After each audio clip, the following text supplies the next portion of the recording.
Hi, welcome to the show. I'm Ken Moore, and today I have with me a special guest. She is an ordained minister, Nazarene Church. She has more experience in dealing with chemical dependency and counseling than I could list in the next few minutes. I just want to say that she has experience and skill in dealing with corrections, chemical dependency agencies. She brings that all together and opens a door of a program called Provoking Hope and invites all who need to come to get transitioned back onto the path of recovery. And I'm very excited to have with me today Diane Reynolds. Thank you for being here. Thank you for having me here. Well, Diane, you have an incredible story, and I hope we get to that. But I want to start with the program. I want to be able for the people watching today to know what you're up to and to be able to spread the word. Okay. Okay. Awesome. So let's just go right to it. Someone comes to a point in their life when they say, I need help. They have an addiction. Word on the street is that Provoking Hope is a place to go, and that's good news that that word is spreading. So they come to your door. Tell us what happens.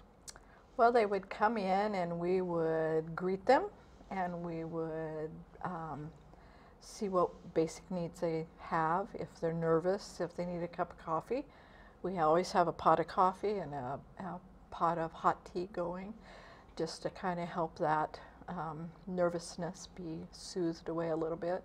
We try to keep a large open area. We have comfy chairs, so we'd invite them to come on in and sit down. And then somebody would just come and sit down beside them, one of our what we call CRMs, which stands for Certified Recovery Mentors, would perhaps be called to come up and sit beside them, just walk with them. It's an incredible step of courage to enter through that door.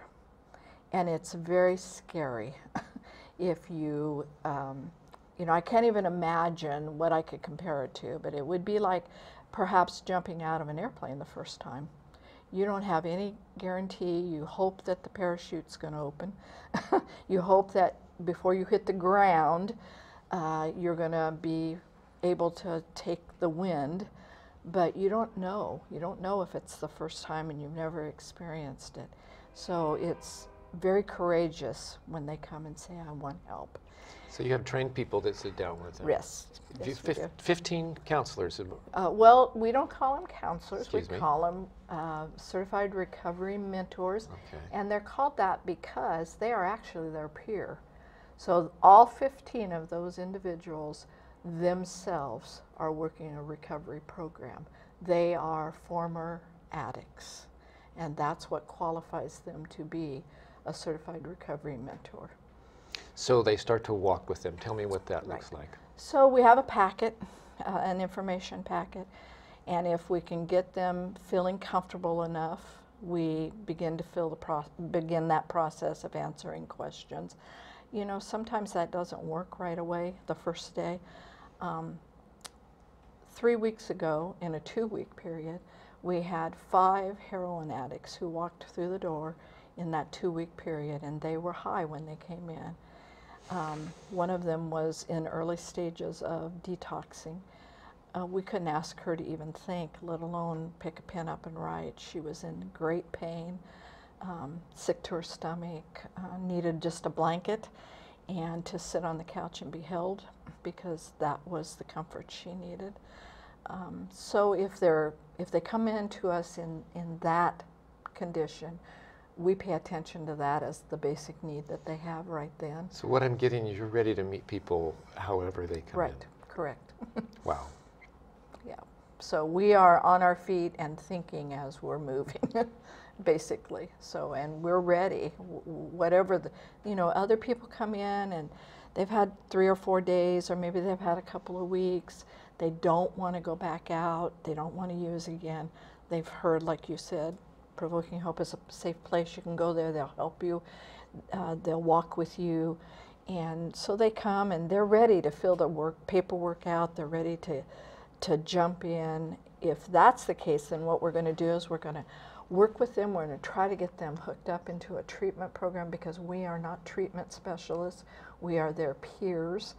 And we all know, because we've worked a program, We all know that they need treatment, that they need meetings, that they need a sponsor, that they need to work a traditional program, the 12 steps, because we all know that's what it took for us. So those are the directions we're going to be leading them and guiding them toward. So this door they've come through becomes a door to other doors. Yes. And maybe they'll be using 3 or 4 of those doors. Let's just take a case of this woman who came in. Was in the stages of detox. She's stayed with you. She's come back. We're making this into a hypothetical case now, Right, of course. right. And now she's filled out paperwork. What are some possibilities for her? Well, in that particular case, we immediately got on the telephone, not the CRM working with her, but we immediately did kind of like triage. So we had one certified mentor who was calling hospital locations to see if we could get her in. We had another one calling our local county chemical dependency to see if they could give us an assessment. We had another one that we sent out to her home because she has 2 small children. And so we wanted to know about the safety of the children and the other family members that might be there. And in that, we discovered no water, no power, and we're able to get the children to a safe place. And then we talked to Mom about contacting DHS for the safety of the children because their dad was also using. And eventually, within about a 32-hour period of the time she walked through the door, we had her in a detox center. And she spent 9 days there. And when she came home, she came to Provoking Hope. And so today she's walking the recovery path. She's in what they call intensive outpatient groups, which meet every single day of the week, including Saturday and Sunday through chemical dependency with our county. She's meeting once a week with her CRM at our office, and her children are in the custody of DHS, and she's working really, really hard to get her kids back with her. This program has a very strong spiritual component. It does. Tell us about that. Well, I'm an ordained pastor, and I worked at a local church here in this county for about 7 years while I got my university education, and I worked in the recovery, did recovery things on staff. So at the very core of this organization is my faith. And we don't say this is a faith-based organization. What we say is this is a partnership between faith and evidence.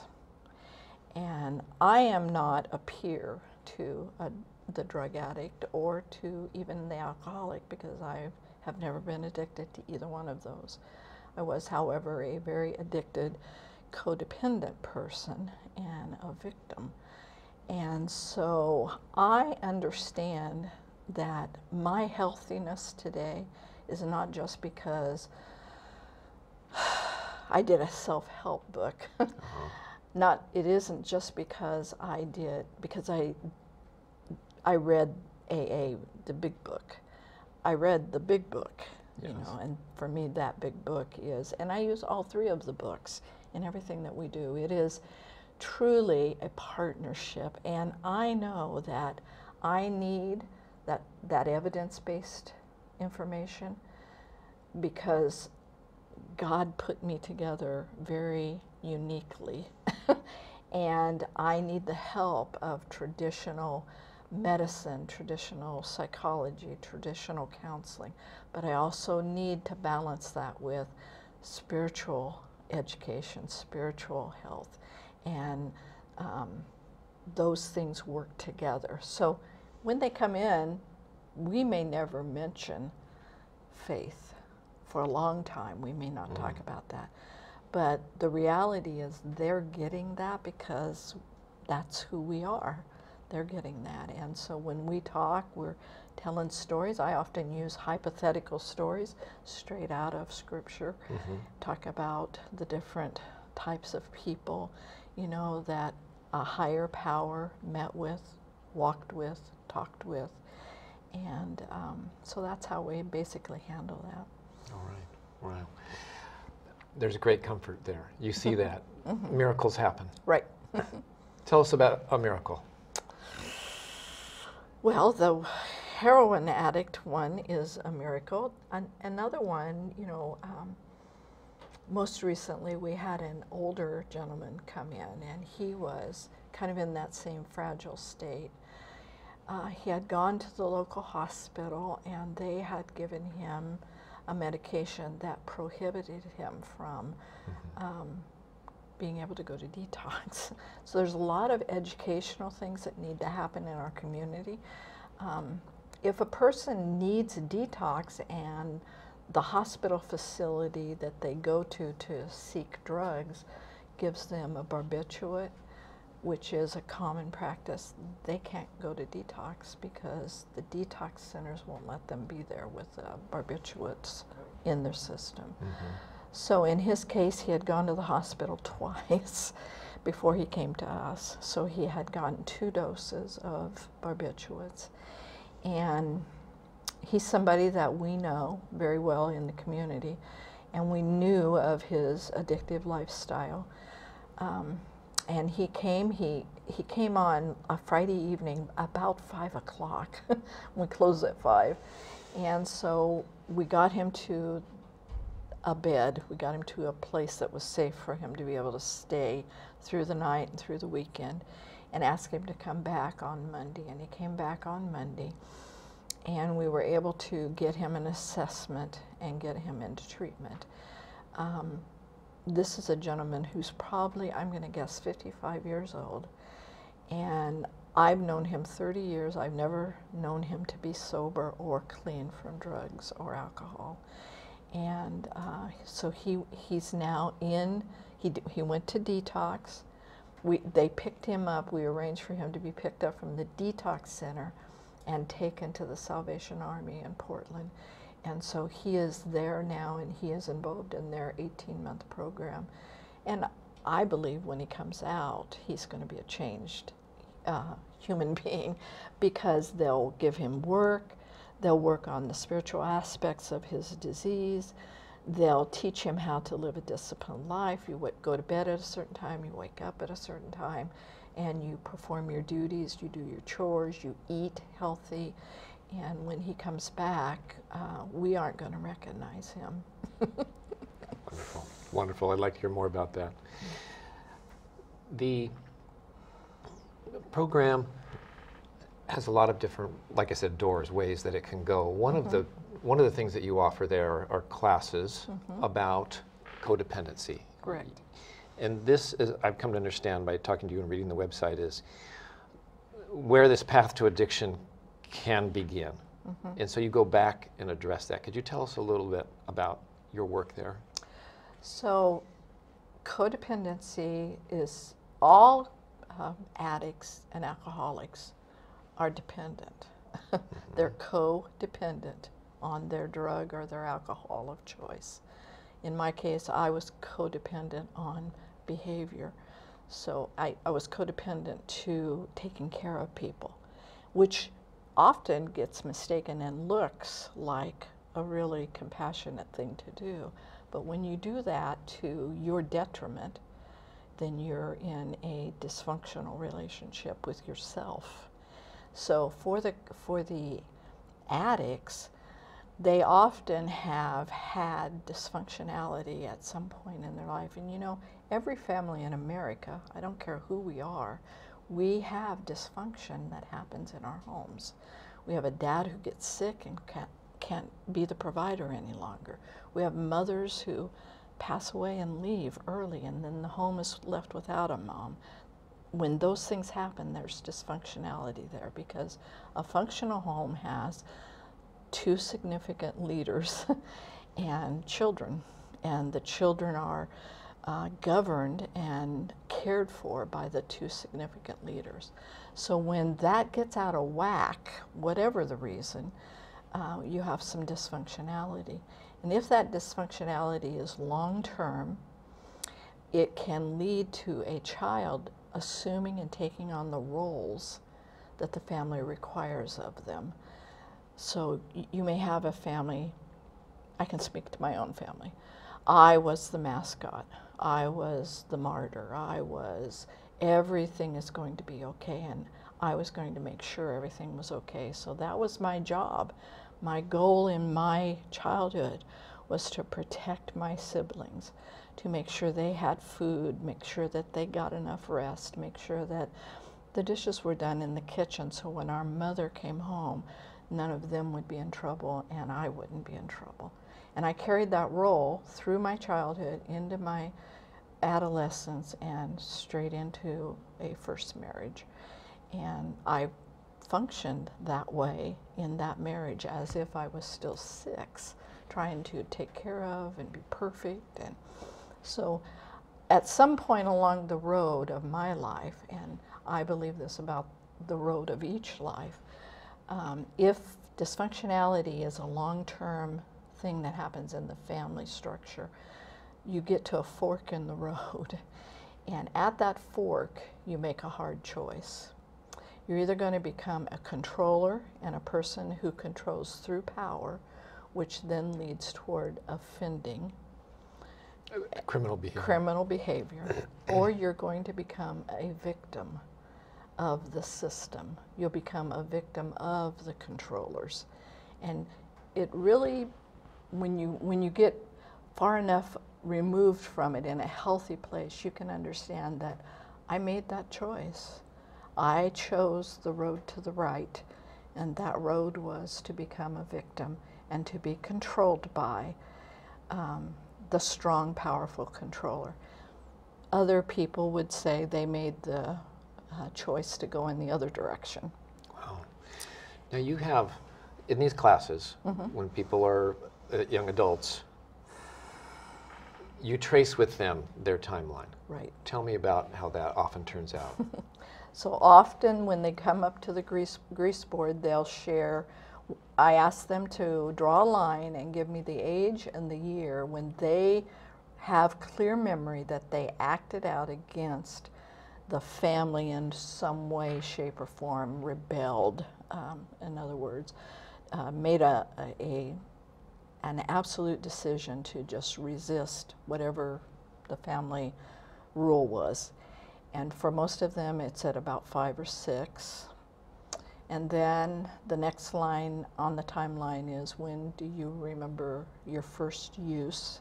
And it doesn't matter to me whether you chose to use or whether somebody handed it to you and encouraged you to use. And 80% of the time, it's before they're 11. So the dysfunctionality in their family is pretty rampant by the time they're 5, 6 years old. And then by the time they're 10 or 11, they have experimented for the first time with a drug or an alcohol. And then usually that career of experimentation lasts until they're in their middle 20s or early 30s. So they have never lived as a child. They have not lived without addiction on board. They don't have any idea about life skills. They don't have any, I mean, we get frustrated as a society and say, why don't they understand? Why can't they keep a job? Why don't they know? Well, because they don't. Because when we were being taught those things, they, at that age, were getting high. And getting high at a very young age has done damage to their brain cells. It's cut the pathway in their brain toward habits and ways of acting out, and just sets the tone for the rest of the time usually until they get caught. So they get caught either for an act of criminality, or they get caught using or selling, and then suddenly, wham, they're looking at a lifetime of life skill that they didn't receive, education that they don't even remember. And the longer that, the longer those addictive years are, the more damage that's been done to their behaviors, to their belief systems, to their value systems. So they literally are standing there, excuse me, as maybe a 30-year-old who has never had any values on board except where do I get my next fix? And it doesn't matter who I hurt or how much I hurt that person, as long as I get my drug, as long as I can get myself taken care of. So that's what you find. That's what we find. And there's that person that you need to work with now, right. that you have a program to help. Correct. Now, I know you, Diane, to be, I'll just say, a very intelligent, powerful person because of what you've put together. I just see your works, and it tells me that you've put together this program in a way to address these very difficult problems. Why does what you've done work? How have you pulled these pieces together, and what are those pieces to create that central thing that is Provoking Hope? What is the core of Provoking Hope that you've created? The core of Provoking Hope, I believe, is number one, the faith. So my strong faith and my own story. The most powerful thing we have as human beings is our own story. And so my own story motivates me to, and I think that it's quite a comical situation that God has chosen to give me love for the very type of people who brought hurt and pain into my young life. In my humanity, I could not love these individuals. That is something that I don't have anything to do with, I don't believe. I believe that's totally a gift, and it's a motivator that I have very little control over. So God has said, these things have happened to you. You get to make a choice. Will you use the things that I didn't ordain for you? They happen by choice of others. Will you use those for my good? And I truly believe that God called me into the community and out of the church. That's what I believe. And I believe that's the power behind. Now there's other things, like I believe in equipping. I have a staff of 20 people, and every one of them are recovering addicts. Wow. So I have this capacity to instill in people their value back into their lives. I believe in them. I will give them every opportunity. I will say to them, you can be things that you never believed you could be. If you'll stay on this course of recovery, if you'll walk this out day by day, if you'll follow the path of those who have gone before you. And guess what, you guys? You get to pay this back to the next suffering addict who walks through the door. You get to be a part of the miracle in their life.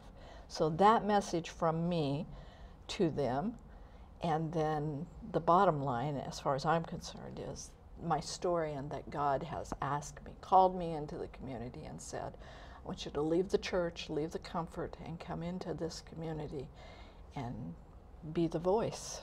Be the voice you didn't have. Street ministry. Right. And you are on the corner of 10th and Baker. Just off the corner there on the east side. Correct. A little storefront there.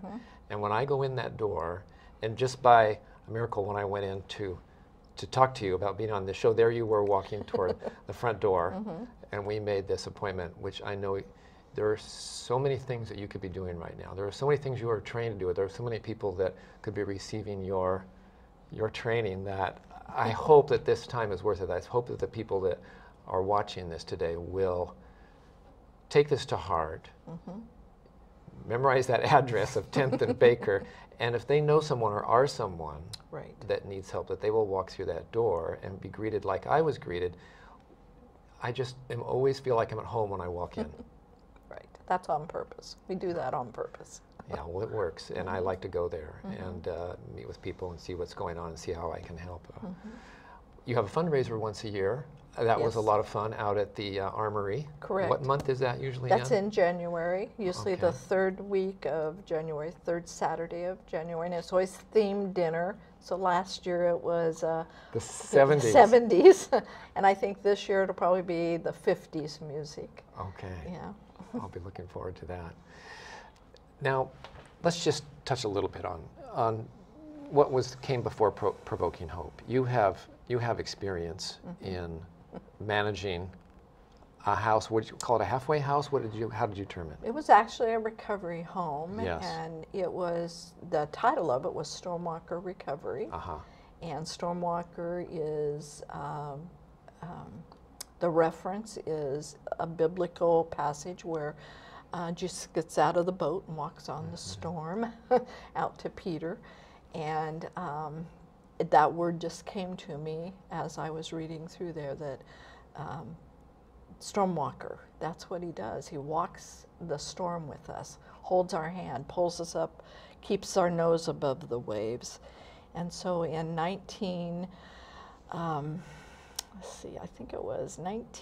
2003, the last of our 6 children left our home, and we had 3,000 square foot home out in Dayton.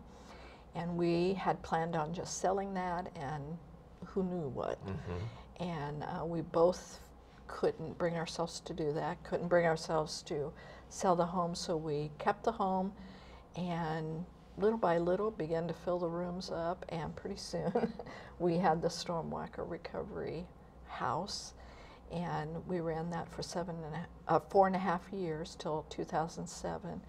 We put 59 men and women through that home, and we have about a 79% recidivism.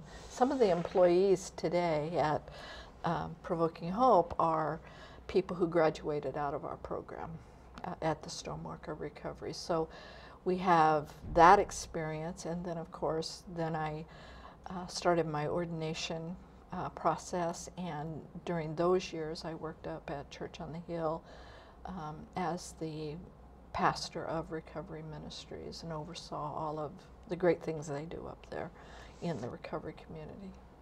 I don't want to end the interview. We've only got just a minute left, but without talking about your husband.